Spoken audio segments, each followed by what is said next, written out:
Yeah, everyone, welcome back to another episode of the Australian Property Investment Podcast. I'm your host, Aaron Christie David. I run a mortgage broking business called Atelier Wealth, where we really seek to serve property investors in what we call building intergenerational wealth through successfully and confidently investing in property. A big part for the investor's journey is knowing who to trust, what information to absorb, what information is relevant on your journey as well. And with information overload, we seek out experts who can cut through some of the noise and really go to the source of truth. And today's guest has information that we want to take, absorb, steal, use their experience. And I'm very, very excited to bring on Craig James, the chief economist at CommSec on behalf of Commonwealth Bank. Craig, welcome to the show. Certainly good to be here, Aaron. Thank you very much for having me. Not at all, man. I really, really appreciate your time. It's and I don't mean to blow any smoke, but someone of your ilk and your knowledge, it really is a win for our listeners to have you on. And I want to go deep into your knowledge, go deep into the economy, because I feel like that is something that's hot on everyone's lips heading into 2023. But before we do kick off, there's a couple of things I want to share. One is the information that Craig and I will discuss is general in nature. So it's not intended to give advice. If you do need advice, please seek out a professional to help you do so as well. And Craig will share on behalf of CommSec and Commonwealth Bank. So again, his views are his. And what we want to do is facilitate a conversation based on some of the latest research that CommSec has put out, which I think is very, very pertinent at the moment. But before we do kick off, Craig, it's what I call the 3 Ps. So a little bit about yourself personally, professionally, and a bit about your property journey and where you live. And I know that I've certainly watched your journey being into my health and fitness. I think I saw you don the cover of Men's Health a little while ago in your journey to kind of get fit. And as a dad, I think that's kind of something that's super, super important. So do you want to share a little bit about your kind of personal journey and what's got you to this point as well? Well, in terms of my personal journey, I am old. So we need to say that right up front. Right, age is just a number, mate. I am 60, so I'm heading to the last part of my journey, I would say. Powers that be would like to probably accelerate that a little bit more than what I'm doing. But no, over time, when I left school, in 1980 and joined what was called the Rural Bank of New South Wales. Some of your listeners with longer term memories and probably of my vintage remember the Rural Bank of New South Wales, which became the State Bank, and then Colonial took us over and we became Colonial State Bank. Yeah. Then Commonwealth Bank took us over and and they dropped us inside CommSec, and we've provided the economic information for CommSec over time. So spent most of my career in more or less the one place. The name just kept on changing, over time. I did go, back in the early 2001, 2002, went to the Financial Review. That was my sea change. And I thought that was going to be it. And I was going to become a journalist. And I lasted there for basically 12 months. And, fortunately, so I wanted to go back to CommSec, and they wanted to have me back. So I came back into CommSec. So in terms of my weekend, I probably don't do enough in terms of doing external things rather than sitting in there reading the economics and reading finance. Spend too much time doing that. But you allude to the Men's Health man. That was back in 2011, and that was a bit of a flight of fancy. Back then, I thought it'd be good to get in shape, get in order, and to see if I could be amongst the top 6 finalists for the Men's Health man. And fortunately, I was able to achieve that back then. So I've tried to reproduce that form, reproduce that that health, over time. But it gets a little bit harder as you get a bit older. Yeah, I think there's something to be said about aging gracefully, though, isn't it? Like you mentioned you kind of age, and you certainly say that with a little bit of pride, but also you accept that where your body was a little while ago and where you are in life just has it's a different iteration. But I think you've kind of kept health and well-being top on your priority list as well, which I think says a lot about mental health, physical health, and how you show up. Still working, Matt. I look at your journey, and you got 3 kids that are 20-something, and I feel like you're setting an example now for your children about a bit of a balance in life as well, right?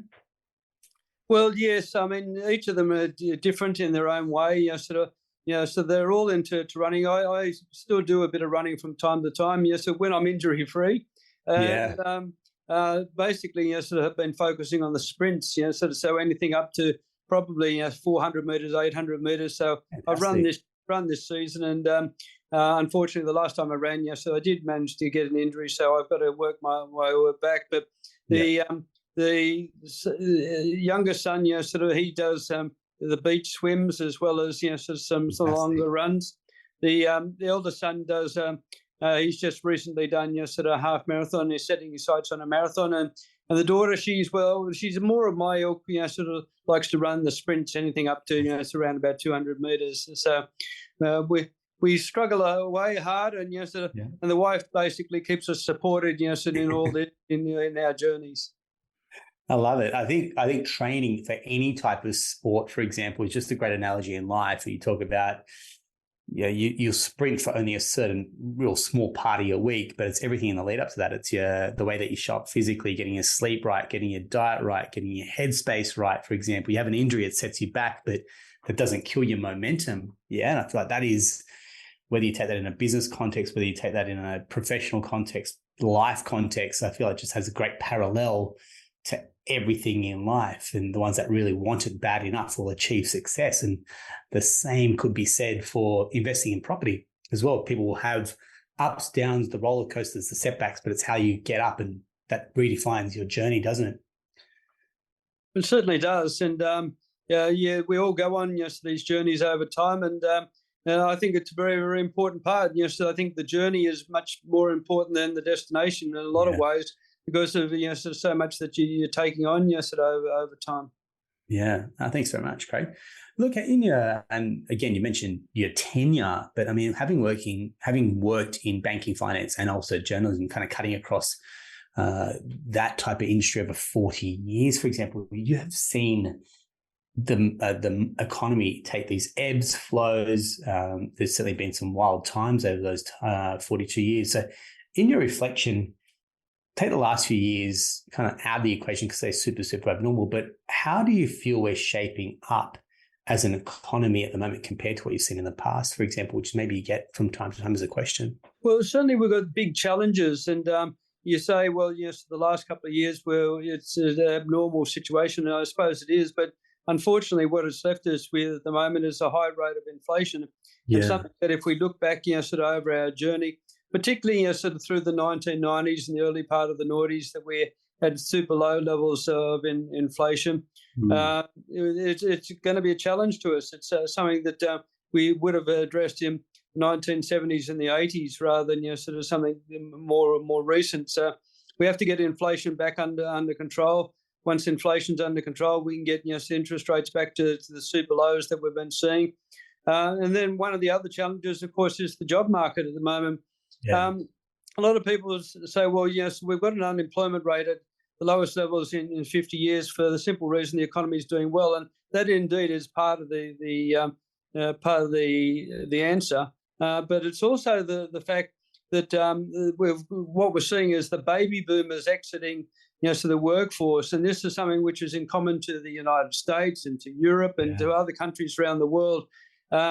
We go back to the 1970s. Commonplace for an unemployment rate back then was around about 3 to 4%. Then, of course, it rose over time with the baby boomers, working their way through the job market.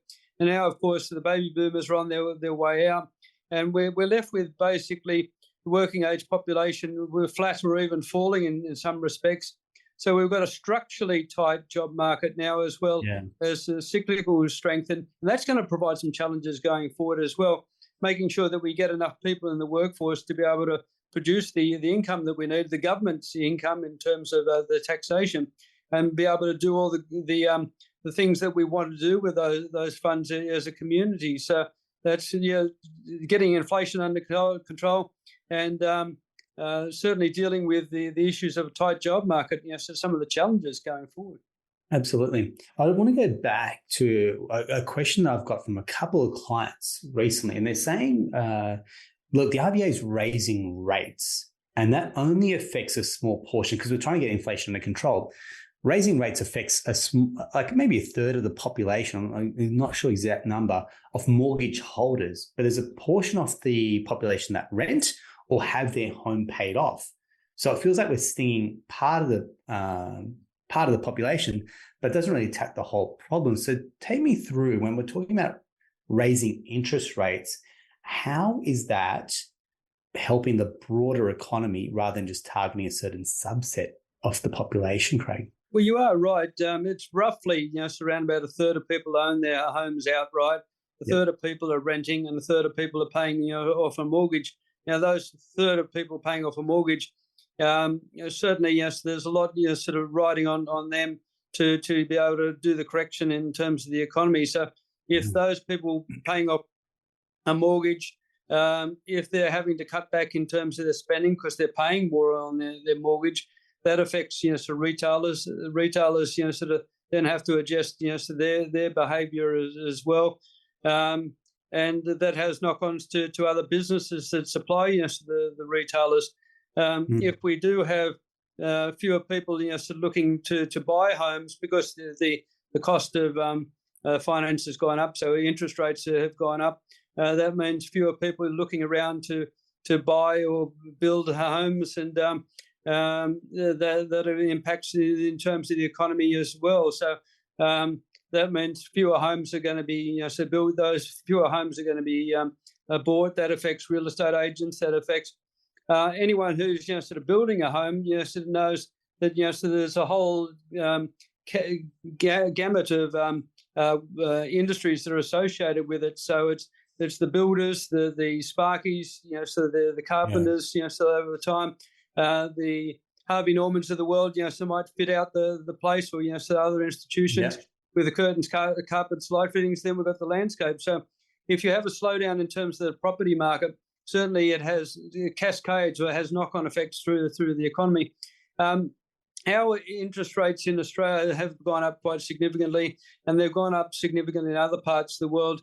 In places like sort of New Zealand. We've got to remember this is very much a global situation that we're dealing with to try and get inflation under control. But I think one of the beauties of the Australian housing market is that we're not all fixed term borrowers. We're not all variable. We have got a combination, and because of that combination, that enables our economy to adjust a whole lot quicker than a lot of other parts of the world. So when interest rates go up, it does have an impact on people who have got mortgages, who are wanting to buy property. It does slow the economy sort of down, and may mean that interest rates don't have to rise as high as in other parts of the globe. Yeah, interesting. And that's something that we hear a lot, because you hear out of America, or you get clients out of Europe that have 10, 15-year fixed rates, whereas the majority of Australians really fix for maybe that 2 to maybe 4 or 5 year period as well. And I think that's a big difference between our market and some of the overseas fixed rate markets as well when it comes to housing, doesn't it? Yeah, well, it may be the case in other parts of the world where the actual business community provides a lot of the correction mechanism for the economy. The fact that business loans are going up, the cost of business finance, and of course businesses, if they're impacted, so that means less spending, less investment, less employment, and has knock-on effects through the economy. But here in Australia, because we've got sort of high variable and component in terms of our home loans, it's the consumer or the home buyer, as well as the businesses that sort of have an impact in terms of slowing the economy down. So we just have to wait and see how that one translates.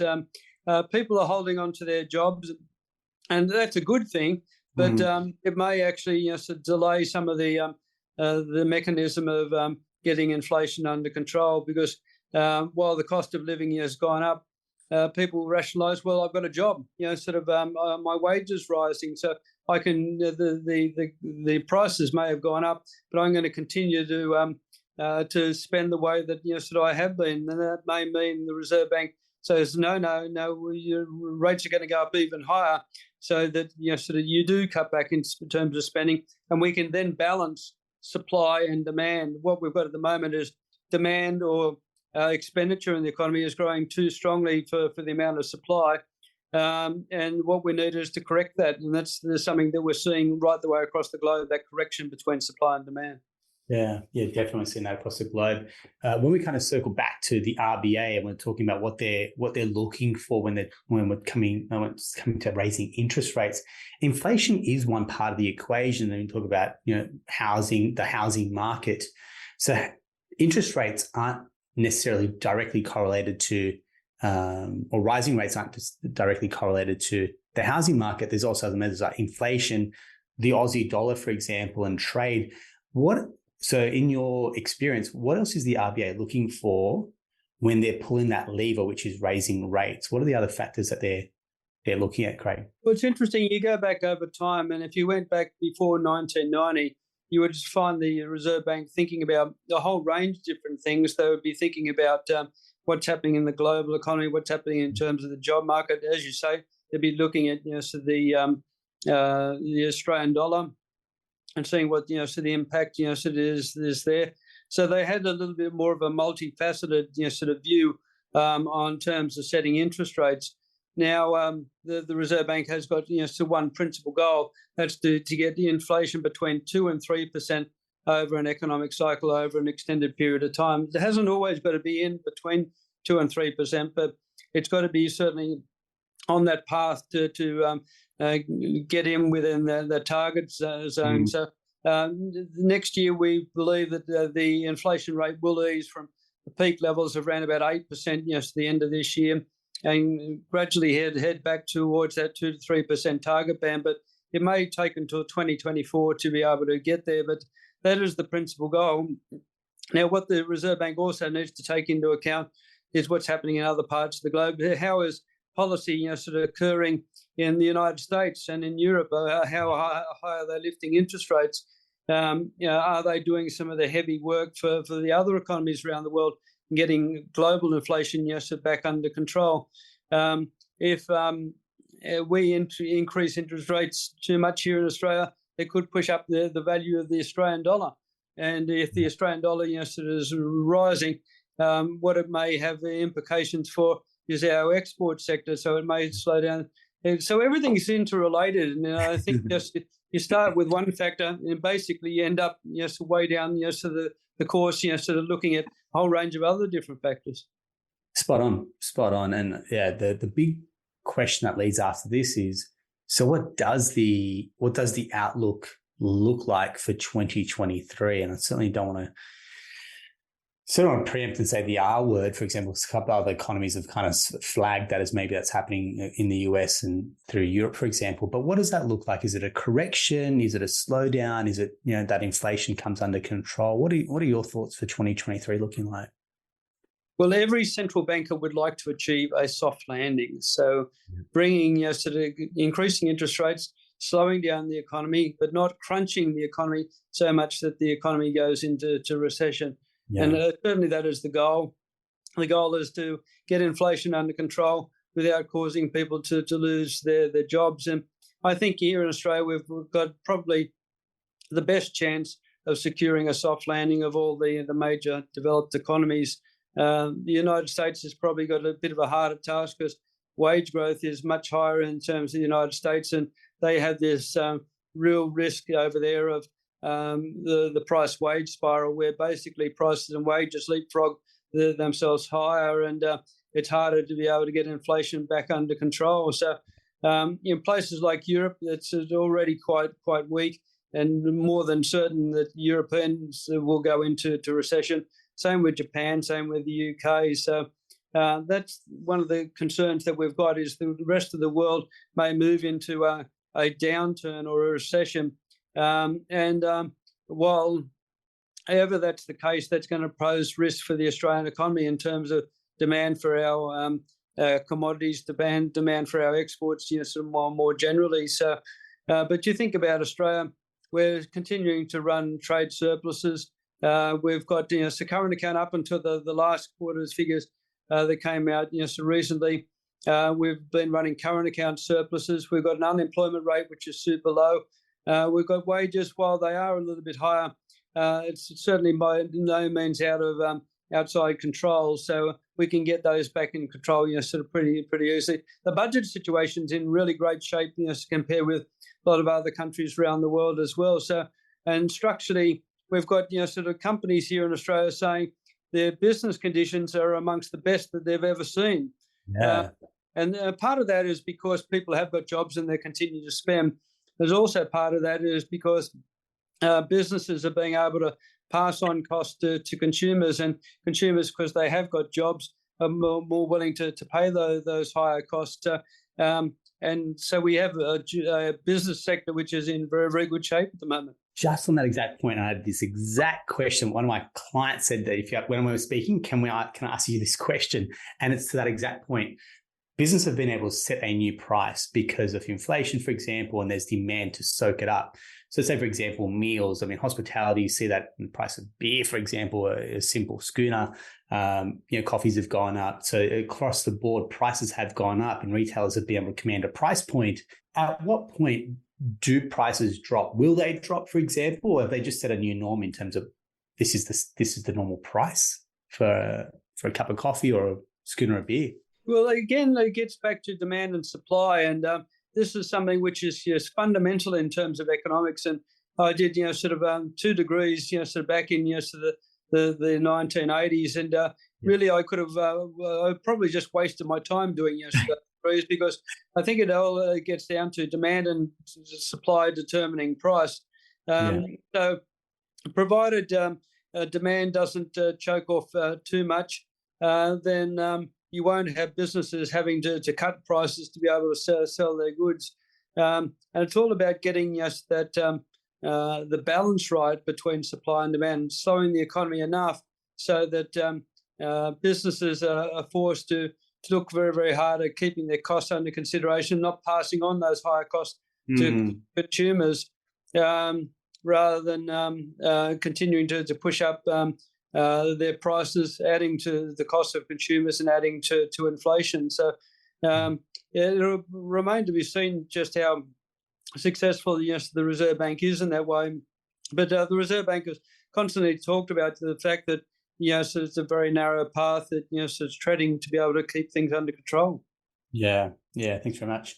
And one of the big questions we wanted to get you on to talk about was the wonderful report that comes out on behalf of CommSec called State of the States. And we'll share the link so if any of our listeners to have a read through it. But what I really love is as you go around the country, breaking down the economy into the states and what their strengths, what their weaknesses are. And interestingly, surprising but unsurprising in one sense is that Tasmania is really the driving force of the Aussie economy. It's one of the best performing economies in the country. So anyone that's been to Tasmania would know it's not only wonderful, but it really has this economic powerhouse about it. A little bit understated in one sense, but when you get there, you go, it kind of makes sense because it's such a beautiful part of the country. But it seems like they're doing some wonderful things. So do you want to kind of elaborate a little bit about the methodology and some of the results that you've got out of the last State of the States report as well, please, Craig? Your State of the States is fairly unique. We haven't got anything really like that, sort of across Australia to be able to compare states and territories. And that is one of the big questions. How do you compare a relatively small economy like Tasmania with heavyweights like New South Wales and Victoria? How do you compare the territories, which are, again, relatively small with so the heavyweights? And the way that we've done it is we look at the last observation, and we look at 8 key indicators. I probably should go the indicators to start off with, and it's things like economic growth, retail trade, equipment investment. So we've got some investment component there. We've got retail. We've got broader economic growth. We've got the unemployment rate. We've got construction work done, which includes residential, commercial, and engineering. So it takes into account so all the activity that we're seeing in construction. Population growth, which is very much a leading indicator of the economy, and so it can be a real driving force, and it certainly has been with Tasmania, which I'll speak about. And then we've got housing finance. So again, one of the early indicators in terms of the housing market. And then we've got dwelling starts, so again, sort of highlighting an area of the housing market which homes are just starting to be constructed. Now, we'd like to have even more indicators like this, but they're the basic indicators that come out on a monthly or quarterly basis that we can compare the states and territories. Now, what we look at is the last observation, the most current reading, and it may be things like retail spending.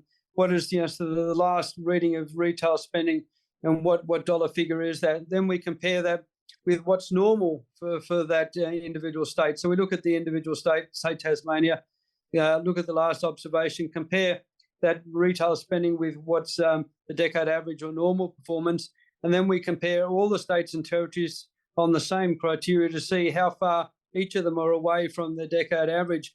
And the state or territory which is well above the decade average, doing best compared with other states and territories, clearly, so is the leader in terms of that category. And Tasmania, we do that for each of the indicators to be able to get a comprehensive reading about how the state and territories sort of is going. So Tasmania, as you mentioned, is out on top, has been out on top for quite a number of sort of quarters now. But I suppose if we went back sort of in the region of 5, 7, 8 years, we would have probably regarded Tasmania as a bit of a basket case, sort of that it would never be right at the top of the pops. But what we had is a period of time in the latter part of the noughties, I suppose, sort of periods like sort of 2017 through to 2020, we had some really strong population growth. So people couldn't go away on overseas because the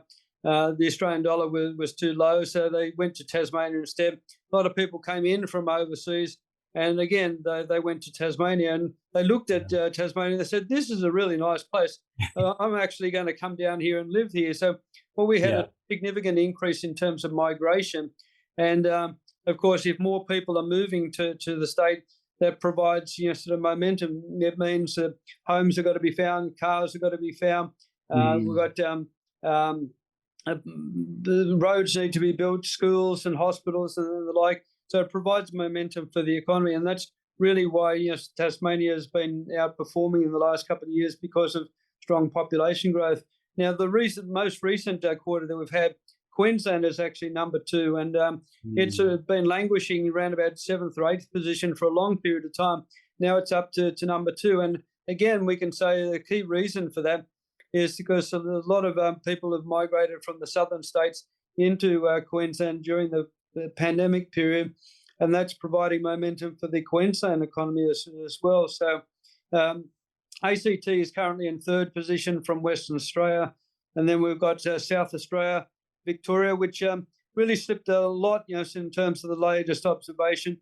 It was 1st, and now it's sort of 6th, and then we've got New South Wales, and then we've got Northern Territory. But it's relatively simple in composition, but I think it has some powerful results in terms of indicating which states or territories are doing best in terms of economic performance. Yeah, I mean, I'll share the report. I think it's fantastic how you kind of aggregate the data and then break it down state by state, especially across those, you call those 8 metrics as well. And one that I particularly want to have a look at or have a chat about is new car sales. Now, it's the wealth effect is well known. So what I feel is, and I've always kind of followed this, the AFR's report on it quite a few. You look back over the last few years, for example. So wealth effect, the house value rises. Therefore, we feel like we're a little bit more wealthy and prosperous, and that leads to new car sales. And I kind of see that the new car sales data is up. For example, have you seen that over time, that wealth effect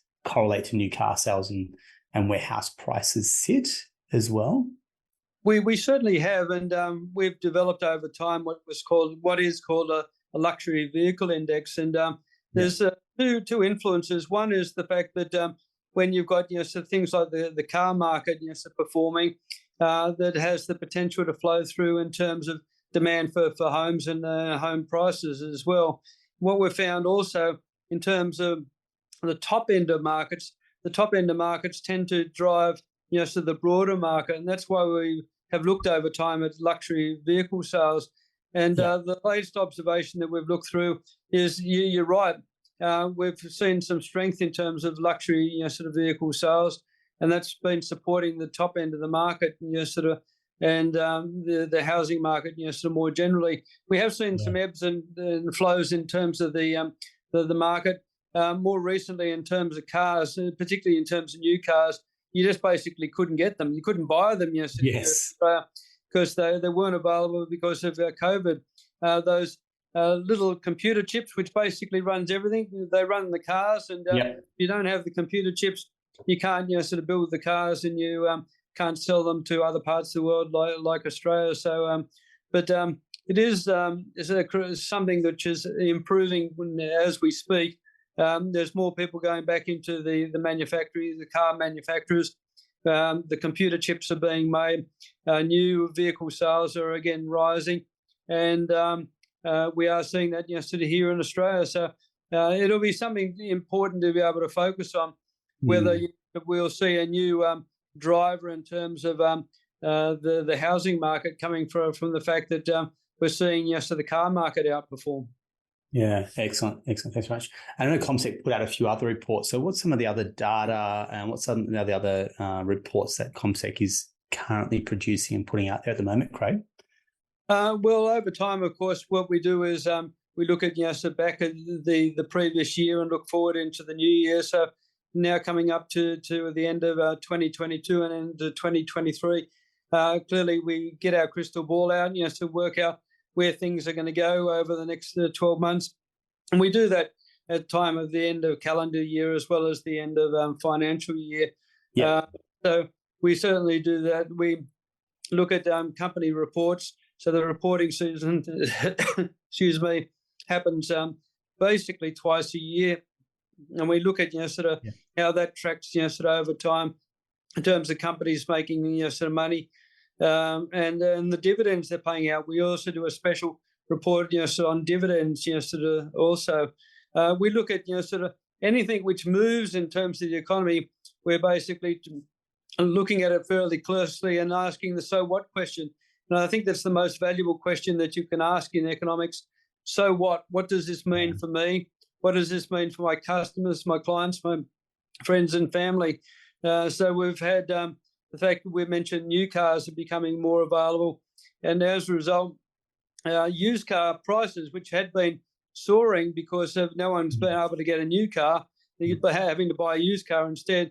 This used car prices are seeing their price falling again. So that's something that we track, sort of used car sales and used car prices, more as a gauge on the supply chain issue and sort of how that's working its way through the economy. So we look at the business surveys, we look at all the stuff that comes out from the Bureau of Statistics, again to get an idea of sort of where the outperformance is lying, where the underperformance is lying, where the opportunities are there.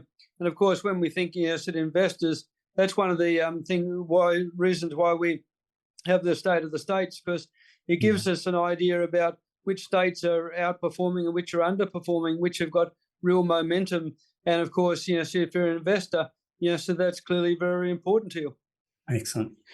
Thank you very much, Craig. I feel like your contribution from a knowledge perspective, but also just being able to talk in what we call plain English as an economist, exactly that to what it means as a household, as a consumer, as a business, becomes super, super relevant. So I want to say a huge thank you for your time, a huge thank you for your energy as well, and I really appreciate it.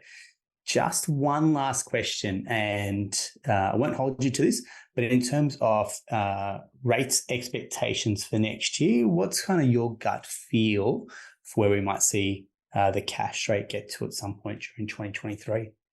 Well, perfect timing. So we're recording this the day after the Reserve Bank board meeting. And the Reserve Bank lifted interest rates by 0.25% to 3.1%. So we looked fairly closely at the judgment that the Reserve Bank came out with, the fact that it said, well, we're probably going to increase interest rates again, although we're not on a preset course to be able to do so. We're going to look at a whole range of factors before we decide to lift rates again. But the way that we're seeing the economy at the moment, we've got a strong job market. We've got consumers which are continuing to spend. We've got people that have got themselves in pretty good shape during the COVID sort of period. Got their financial buffers sort of ready. We do know that a lot of people are feeling the effects too of the higher interest rates, but we've also got a lot of people that are seemingly still in very, very good shape. And of course, those who are savers have been benefiting from the fact that interest rates are going up. So we've taken all that into account and said, look, I think there's probably going to be one more interest rate hike in February of next year, taking the cash rate up to 3.35%. We think that will be it.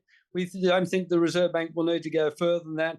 And indeed, it's probably going to be too effective in terms of slowing the economy down. So we're looking at this time next year that interest rates will actually be coming down in Australia rather than going up. We think that the inflation by that time, in 12 months' time, will be heading towards the goal of 2 to 3%. So well on track to that goal. We'll be seeing substantial slowing in terms of consumer spending and in terms of investment. We'll also have some softening of the job market as well. So we think that the Reserve Bank has got a good chance of achieving the soft landing, as long as they don't continue lifting rates month after month and not give the chance for the economy to be able to work it all through. But one more interest rate hike, we're thinking 3.25% to 3.35% in February of next year. Now, you'd be a popular man amongst a lot of borrowers if that's where we get to next year as well. And I know there's mixed reviews on where we're going to get to, but that's definitely a positive one. Like you said, if we start to see it work its magic, then the tail end of next year is seeing rates come down is good news for a lot of households as well. Craig, I want to say thank you so much for your time. Thank you again for your energy as well. I want to wish you a very, very Merry Christmas, and I hope you get a chance to relax over the New Year break as well. Well, thank you very much. Thank you for your time and inviting me on to the program.